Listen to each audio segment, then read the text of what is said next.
Hey, what's up, my loves? It's your girl Diamond, and I'm back with an all-new review of Growing Up Hip Hop. I did not think this was. I thought that the season was done because the season has been boring, hasn't been given anything. But this episode wasn't much. It was basically centered around Egypt and Sam. But let's get into it. Hopefully, it don't be long. Angela, she's going to a fertility clinic to see about how many eggs she has because she wants to go about freezing them because she's thinking about having kids in the future, but not too sure because her son is asking for more siblings. She's not in a relationship. She wants the whole marriage picket fence thing. She wants to get married the right way, not get into this whole baby mama drama thing again. Well, not again, but she wants the right way to be able to be a family. She wants to give her son a father figure, give him a family, all this and that and the third. She's wondering how many years do I have left before I have a kid. She's 34 and she's giving herself until she's 37 to not have kids. If she does and she don't, she's cool where she's at. Angela, you will be fine. It's totally fine being a one-child mother. And this whole freezing egg thing was such a desperate attempt to give Angela a storyline because she wasn't even here this season except for the beginning where she wasn't trying to be in the drama between Cree and TT. So what was this added for? I don't know. But that's all for Angela, basically. She spent majority of the time in the fertility clinic and at home talking about the same exact thing. I'm moving on from there. Sam is in the studio going over music that he writes for Pep in Egypt. Lazy Bone comes over to give him some advice about what to expect, what to look forward to, because you will be doing almost a 10-year to 15-year bid. Make sure you have right your wrongs. You know what I'm saying? You don't know how the outcome is. Right your wrongs. Stop getting into trouble. Stay out of trouble. Clean up your image. And Sam wants to talk about how he wants to be on stage. He wants to be an artist. He wants to perform. He has so much ideas, so much to give, and he wants to be a part of that life. And he doesn't want to be behind the scenes producing, writing for other people. He wants to be a part of the stars. Fine. But at the end of the day, Sam gave a nonchalant behavior, demeanor, how it's fine, it's cool. If God knows me, God knows what I did, I know what I did. Hopefully the justice system can give me what I'm owed or what I'm, dealt with. Maybe not a 10-year sentence, maybe some probation. Like, he really does not show any sense of scared, worry, oh my God, what about my kids? What about my fiance? He's not even thinking about that. And it's really like, what's the point of giving him advice if he's not going to take it? Moving on. Egypt comes in. Of course, she's worried. And right now, she's just kind of like, I'm going to be here for you. He's telling her again, I think you need to forget about me. Worry about your music. Worry about your album. Don't worry about me. Worry about you. You still got a life to live. Like I said, he's trying to give her walking papers. And she doesn't want to. She wants to stay with him. She wants to be there for him. She's ready to be that ride or die. Okay, fine. We see Savannah and Cree. Haven't seen them in a while. So we see them at Savannah's house. They're having a conversation over hookah. And Cree is telling her, you squared up on Sequoia. And I'm going to let you know. I'm going to have you back in public. But in private, I'm going to let you know where you fucked up at. Because I'm going to give you the mom versus daughter conversation, right? And all she saw was Savannah going off, ready to square up and not have a full-blown conversation. That's when Cree want to jump in. And she doesn't give a fuck. Savannah doesn't give a damn. She feels that what she did wasn't wrong. It wasn't my fault. It was their fault. And I don't care. I'm a one-man army. I can do what I want to do because this is what I do, right? I live my life the way I want to live. Nobody can tell me otherwise. Cree sees herself in Savannah because she was just like that at her age. Young, ready to fight, angry all the time because she was angry at somebody who wasn't there in her childhood, aka her father. And she needs to go talk to somebody to get through that anger. She says she's been seeing a therapist for the last 5 months. It's been working. It's been going good for her, I guess. And then she talks about the time where she was on the basketball team. Her mom was the coach. There was a girl talking shit, and Savannah said, girl, shut up, we don't care. Her mom thought she was talking to her, so she punched her right in front of the whole team. That's terrible. There's more issues coming up with her father and the rest of her family. And she's trying to move past to listen without reacting and not cut people off or not isolate herself when they do the smallest things to irritate her. Right now, she just wants to grow as a person. Okay, Savannah, fine. Vanessa's walking her dog, and she calls TT, asked her how was the wedding, did anything happen? T tells her all the woes that happened, weather issues. She's had a facial burn, but the wedding turned out fine. She even celebrated her grandmother's birthday, where she saw Pep, but she saw Pep early on, and they had a good conversation on moving forward. So we're just gonna see from there. because they're still family, but I can't fall back into the same routine of kicking with you, conversating with you, calling you up, seeing how you doing, if we're not going to address how you've hurt me, you've allowed a stranger to come in and disrupt the family. So I don't know how we can move on from there. I know we're family, I'll love you, but I feel like I can't trust you anymore. But now we're trying to move on to Egypt. We have to get through Egypt. Egypt sent her a text message to reach out to her. She said she's going to talk to her because Egypt does look at TT as a big sister. So she wants her advice. She wants to be there for you. She's probably reaching out for a change. Maybe she's changed. Maybe her mindset has changed. Maybe she wants to right her wrongs. Just give her that opportunity. Fine, we'll see if TT will be forgiving, but as long as everybody is taking accountability for their part, that's how we can move forward. If not, I'm going to stay where I'm at. See you from a distance, okay? Cree, there was a small quick scene between Cree and Savannah. They were at a clothing store, still talking about the fight. This happened to have happened right after the fight because Cree still had those same braids. And like I said, the way that you guys edit this, the way that you guys are ending this is so out of place. Why didn't you guys put this right after the fight, right after the conversation Sequoia had with Cree? That would have flowed better. Because right now it's so out of place, so out of order. But right now, she's mad about how she responded, but she feels like it's not her fault to how she responded. It was Sequoia, but Sequoia did not come in with that energy. You and Cree did.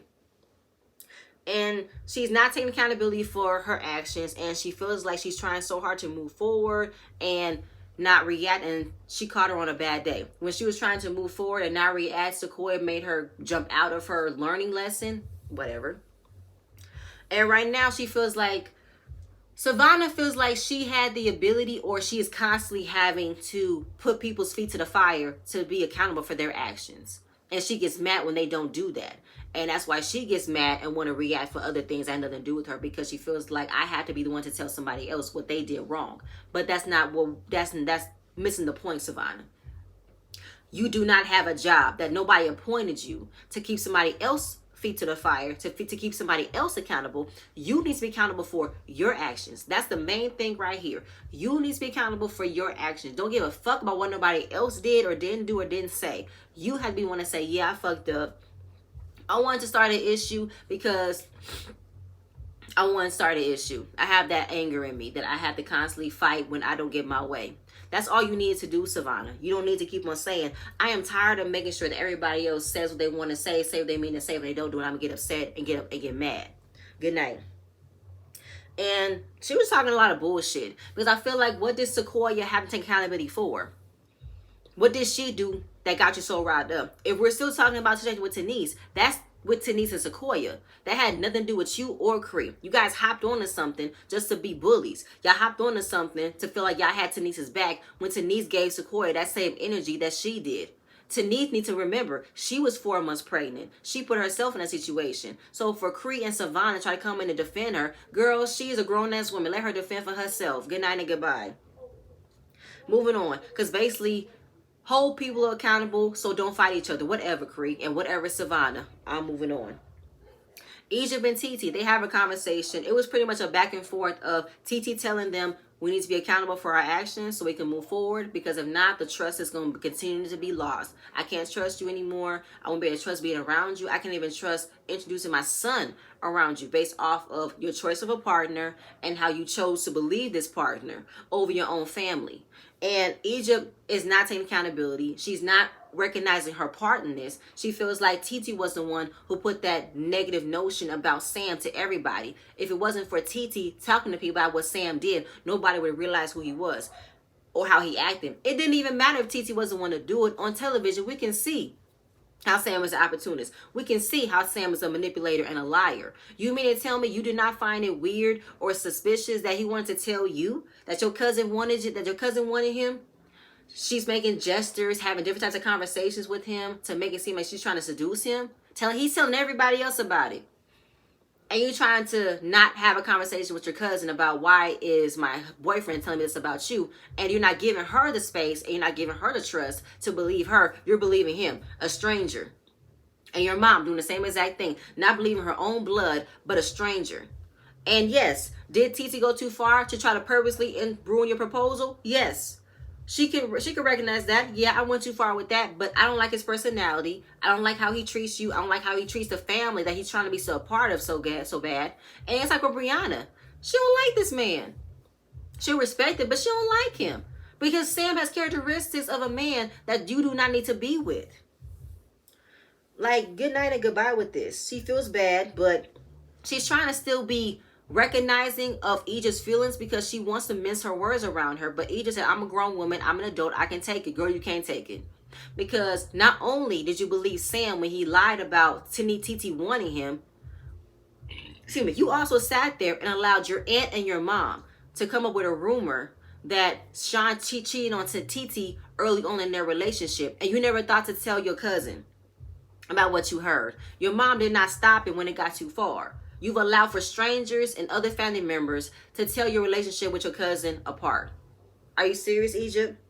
So it was pretty much, going back and forth. And of course, Titi is gonna stay where she's gonna stay where she at.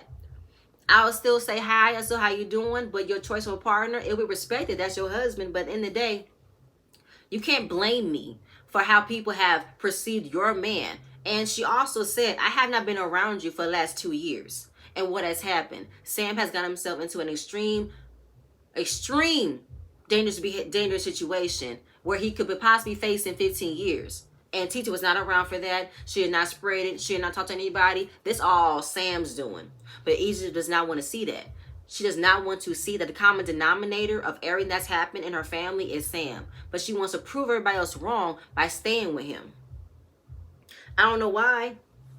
I don't know why. So they're trying to talk about something else. TT and Sean are about to move to California. She has a lot more job offerings coming up. And she talks to Sam, she talks to Egypt about Sam's court case. She says she's heard different stories, but hey, that's fine. And she wants to get married to him. She wants to stay down with him. But again, I don't know what life you think you can have with someone who's in jail.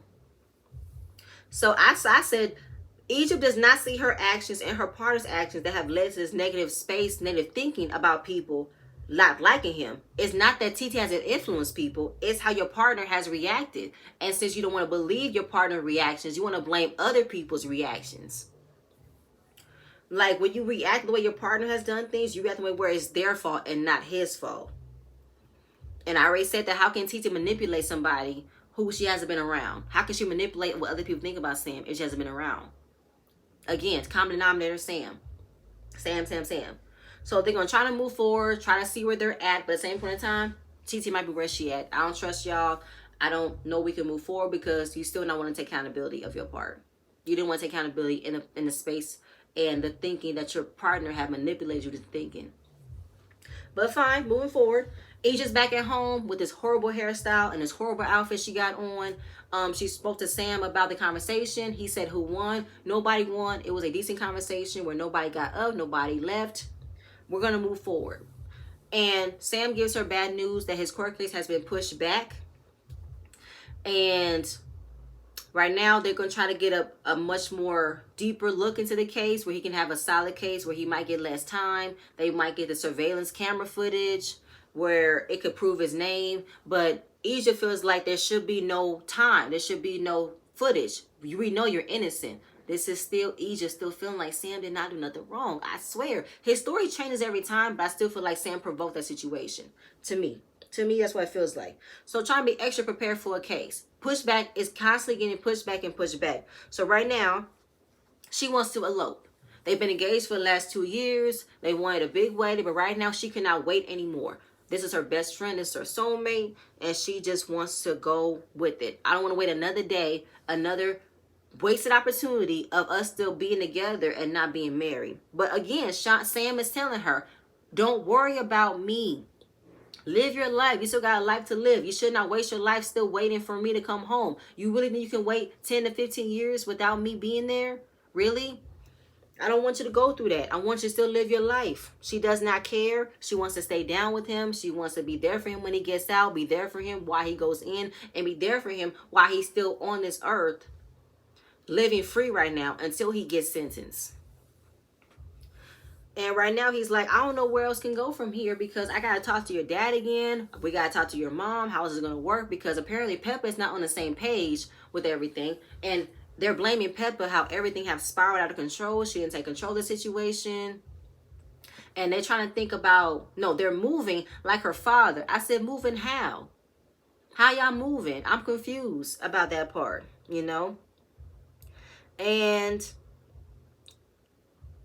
right now, trying to see if he can get his permission. If he says yes, he says no, then I don't know what you want from me. But that was the end of the episode. The finale is going to show where that sham of a wedding is going to be. But that's it, you guys. That's all I have. Again, like I said, the episode really wasn't much. But I'm going to say y'all later. I'm going to say y'all later. I'm going to see you guys later. Please stay tuned for the next video. Bye.